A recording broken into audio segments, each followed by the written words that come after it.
Hiya folks, welcome to our newly revamped show, Sko Buffs Sports. My name is Kaden. And I'm Alexis Cimino. Today is an extremely special day. We're coming at you live for the first time in over a year. Wow, has it really been that long? It seems like it was just yesterday when we were doing these shows live in the Engineering Center. And look where we are now, whether it's our D1 teams, club sports, intramural teams, or even the Cornhole Club. We hope to bring you all the best from the sports world here at CU Boulder. With that said, let's get right into the stories we have for you today.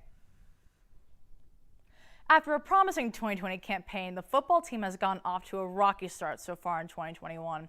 After coasting to a stress-free win in an early season tune-up against Northern Colorado, the Buffs have sputtered on the offensive end, resulting in 3 straight losses. A close loss to powerhouse Texas A&M Week 2 left a lot of room for optimism, but a pair of uninspiring performances against Minnesota and Arizona State have left fans and supporters wanting more. On the bright side, the Buffs defense has looked strong through the better part of the 4 games and appears to be a unit the team can hang in its hat on behind linebacker Nate Landman and defensive back Mikey Blockman. The Buffs are back in Boulder this week as they look to get back on track in a conference tilt against USC. And in other news, CU's running back Jarek Broussard and tailback Alex Fontenot recently crossed 1,000 total rushing yards over the course of 10 games between 2020 and 2021. Sophomore Jarek Broussard has a grand total of 1,083 yards. Fontenot, after a total of 18 games, has a total of 1,065 yards. Congratulations, boys, and here's to another 1,000 yards in the years to come. Over the past month, reporters from Sko Buffs Sports interviewed fans far and wide. Take a look at some of our favorite fan interactions. Okay, what is your name? Antonio? And is this your first CU game? No. No? Are you excited though? What section are you in today? 105? Yeah, it's gonna be loud. Are you excited to see Ralphie run? Yeah, is that the best part? Yeah. Sko Buffs, baby. A whole lot of love for the Buffs boys. Hopefully we win though, low-key. Hello, Chip. Can you show us your best dance moves? In a forward on the play. Brings up third down and 4. Sko Buffs. Sko Buffs. That's all I Yeah, Sko Buffs right here from Power Field. Sko Buffs, baby. Every day, Sko Buffs. I wake up in the morning, Sko Buffs. I go to sleep at night, Sko Buffs.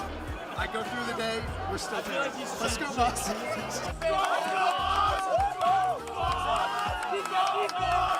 Listen, Gophers are extremely soft animals. Minnesota's not a real state in the United States. Actually, they actually do not exist. Minnesota's a myth. Sko Buffs, Buffaloes all the way. Buffs by a million. Buffs minus 146. I hammered it. Minus 146. Hammered it. $50. $50, baby. I eat. Call it breakfast. That's why I had for breakfast this morning. I didn't even eat breakfast this morning. All I did, went on FanDuel, minus 146. I hammered it. That's what That's right, he hammered it. I don't even know what I'm talking about. Stop up! Breakfast!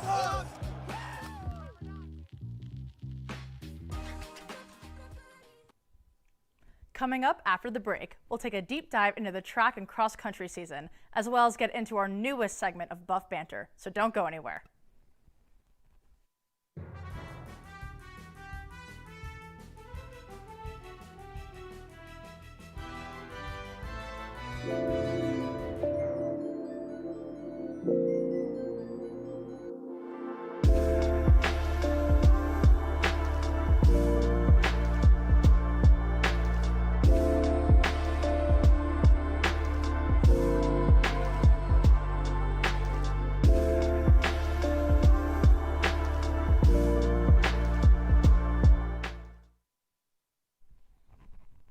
September proved to be a great month for CU athletics, with dramatic movements across every sport.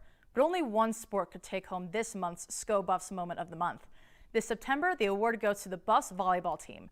On September 18th, the team traveled to Fort Collins to fight for the Golden Spike Trophy. The trophy has been given to the winner of the rivalry CU versus CSU game since 2019. And the Buffs had never won it before, but they were determined to make 2021 their year. Senior Jenna Ewert led the team through 3 very close and intense matches. In the end, the Buffs swept the Rams in a dramatic fashion. They returned to Boulder victorious. Holding that Golden Spike trophy high, it's all part of the incredible start that the Buffs have had to their season. And hey, beating the Rams is always a momentous occasion.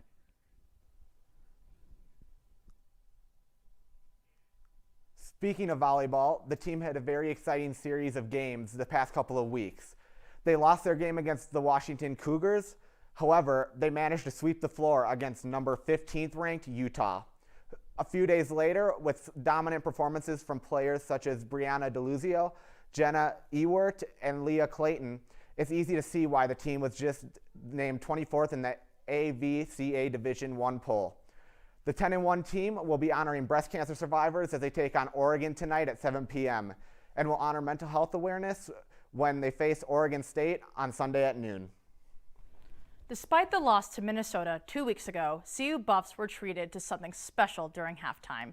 Reporter Taylor Sadusky has more on this story in our newest edition of Buff Banner.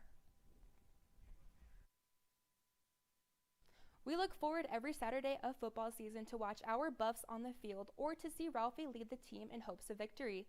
The game against Minnesota was quite the treat as CU honored 4 Olympians during the halftime. They've also since made their way home from the Summer Games in Tokyo, with some coming home with more jewelry than they had left with.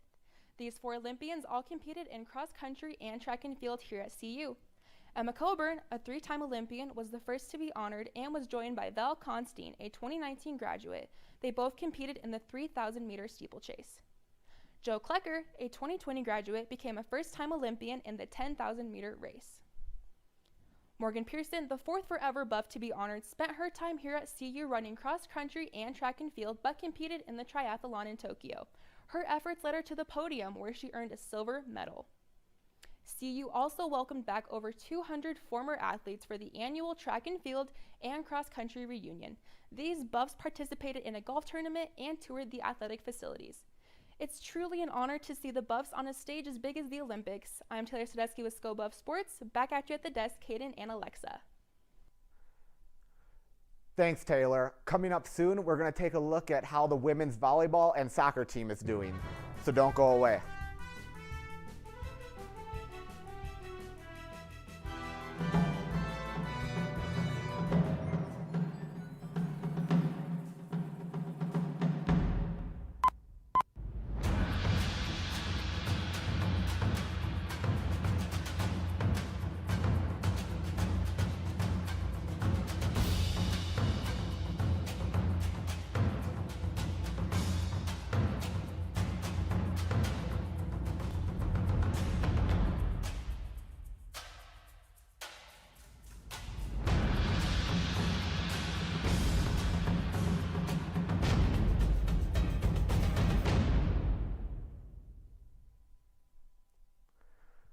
CU Soccer has gotten off to a strong start this season, currently sitting in first place in the Pac-12 with 4 points, sporting a 6-3-1 record overall, including a competitive 2-1 loss number to number 1 ranked Florida State.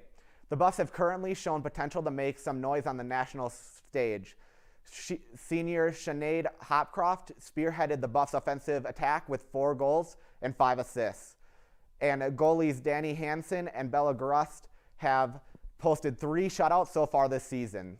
The Buffs will take the field again this weekend for somewhat of a measuring stick game against Washington State, who boasts only 1 loss on the young season. This week's TikTok describes the overall morale of the student section over the last few football games.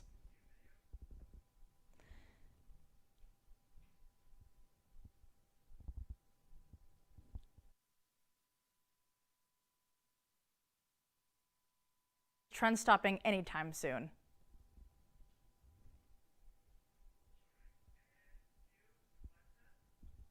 Coming up, we take a look at what's coming up this month for the Colorado Buffs, as well as into the past. We'll be right back. Who's the biggest Buff fan here? Me! That guy. Sko Buffs. Go Buffs, baby! We're all about the Buffs! Go Buffs!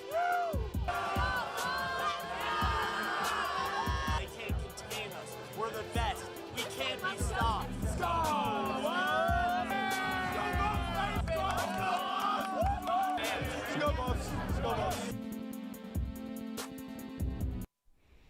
It's officially October. With that comes fall colors, cooler temperatures, and a whole bunch more games to go in the season. Pending the results of tomorrow's game, the football team won't have an easy time the rest of the month. They are facing an onslaught of Pac-12 opponents in Arizona, California, and an undefeated team in Oregon. The 6-3-1 soccer team will also be trying to notch a few wins under their belt as they head on the road to California after this week for 2 matches. They'll play out a majority of their season against the rest of the Pac-12. Volleyball will be doing the same on the road as well. They'll be facing a tough 2-week road stretch against UCLA, USC, California, and Stanford before returning home to play Arizona and Arizona State. And finally, the CU men's basketball team will make their return to the CU Events Center with an exhibition game against Colorado School of Mines and an away game against Nebraska.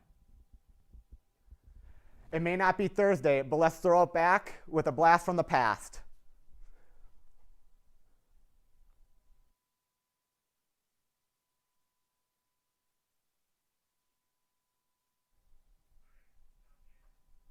With Ralphie number 6 debuting this year, we thought it would be interesting to take you back all the way to year of 1888. Believe it or not, but CU's mascot was not a bison back then.